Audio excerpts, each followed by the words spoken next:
SSC পরীক্ষার্থী 2026 জন্য punctuation মার্কসের ধারাবাহিক ক্লাসে আজকে আমাদের রুল 5 নিয়ে আলোচনা। রুল 5 এ বলা হয়েছে ন্যারেশনের ক্ষেত্রে রিপোর্টিং ভার্ব এর পর কমা বসবে। রিপোর্টিং ভার্বের পর কি বসাবে? কমা এবং ইনভার্টেড কমা বসবে। কমা এবং ইনভার্টেড কমা বসবে। রিপোর্টিং ভার্বের পর কমা ইনভার্টেড কমা বসবে এবং রিপোর্টেড স্পিচের শেষে রিপোর্টেড স্পিচের শেষে কি বসবে? ইনভার্টেড কমা বসে। মনে রাখবা, ন্যারেশনের ক্ষেত্রে রিপোর্টিং ভার্বের পর পর তোমাকে একটি কমা ব্যবহার করতে হবে এবং ইনভার্টেড কমা ব্যবহার করতে হবে এবং রিপোর্টেড স্পিচের শেষে তোমাকে একটি ইনভার্টেড কমা ব্যবহার করতে হবে।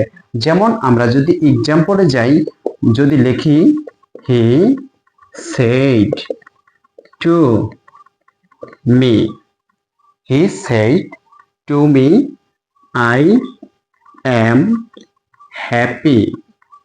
I am happy. মনে রাখবা, এখানে আমার দুইটা অংশ, যদি said, replied, asked এগুলো দ্বারা যদি কোনো দেখো যে অংশ আছে, তখন মনে করবা এটা রিপোর্টিং ভার্বের অংশ। তাহলে এই যে said আছে না, said, তাহলে এটা said এর পর টু আছে, টু সহ তোমাকে কি করতে হবে? অবজেক্ট নিতে হবে। He said to me, me এর পর নিচে কি দিবা? কমা দিবা এবং এইদিকে কি দিবা? উপরের দিকে ইনভার্টেড কমা দিবা। ওই দিকে কোন দিকে? রিপোর্টেড স্পিচটাকে তুমি ইনভার্টেড কমা দ্বারা আটকিয়ে দিবা। রিপোর্টিং ভার্বটা পুরোটা, এটা পুরোটা হচ্ছে রিপোর্টিং ভার্ব।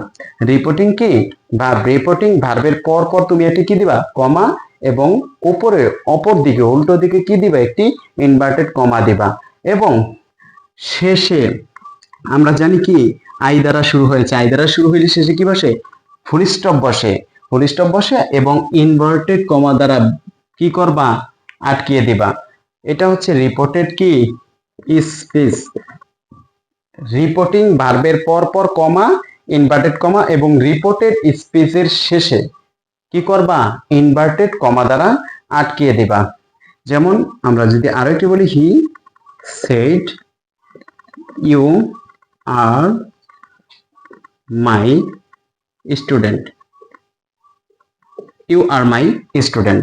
এখানে দেখো he said you are my student. সেইডের পর পর যদি টু থাকে, সেইডের পর পর কি থাকলে?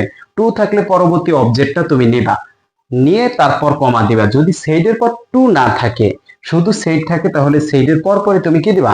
কমা দিবা এবং এইদিকে কি দিবা? Inverted comma. এই ইউটা কি হাতের হয়ে যাবে? বড় হাতের লেখা হয়ে যাবে। ইউটা হয়ে যাবে ক্যাপিটাল লেটার। তাহলে হি সেড, সেইডের পর পরে কি দিবা? কমা এবং ইনভার্টেড কমা, শেষে ফুল স্টপ ব্যবহার করে আমরা ইনভার্টেড কমা দেব, কারণ এখানে কি দ্বারা শুরু হয়েছে? ইউ দ্বারা শুরু হয়েছে। আশা করি বুঝতে পেরেছো।